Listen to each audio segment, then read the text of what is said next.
ಹೌದು ಸ್ವಾಮಿ, ಆ ಇಬ್ರು ಮಕ್ಕಳು ಏನು ನಿಮ್ಮನ್ನು ಹೀರೋ ಅಂತಿದ್ದಾರೆ? ಹಾಗೇನೂ ಇಲ್ಲ ಸರ್, ನನ್ನ ಜೊತೆಲಿದ್ದು ತೋರಿಸ್ತೆ. ಆ ಕಾರ್ಡ್ ಕಲ್ರ ವಿಷಯ ಏನಾಯ್ತು? ನಿನ್ನೆ ರಾತ್ರಿ ಒಳಗೆ ಹಾಕ್ಬಿಟ್ವಿ. ತಮಿಳುನಾಡು ಪೊಲೀಸ್ನವರು ಕ್ರೈಮ್ ಲಿಸ್ಟ್ ಇದ್ದಾರೆ. ಹೌದಾ? ಅವನ ಸ್ವಾಮಿ ಮಾಡ್ಬಿಟ್ಟು ರಿಪೋರ್ಟ್ ಬರೆದ ರಾತ್ರಿ ನನಗೆಲ್ಲ ಹೇಳಿ.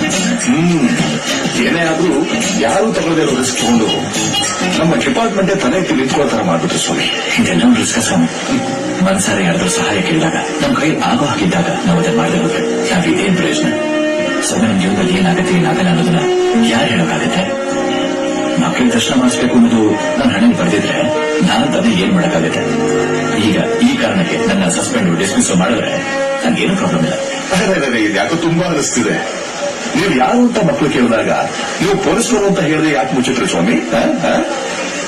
ತಂದೆಲ್ಲರ ಮಗು ಮನಸ್ಸು ಹೇಗಿರುತ್ತೆ ಅಂತ ನನ್ಗೆ ತುಂಬಾ ಚೆನ್ನಾಗಿ ಗೊತ್ತು ಸ್ವಾಮಿ. ಅವ್ರು ನಾನು ಪೊಲೀಸ್ ಅಂತ ಹೇಳಿದ್ರೆ ಒಳ್ಳೆದಿತ್ತು.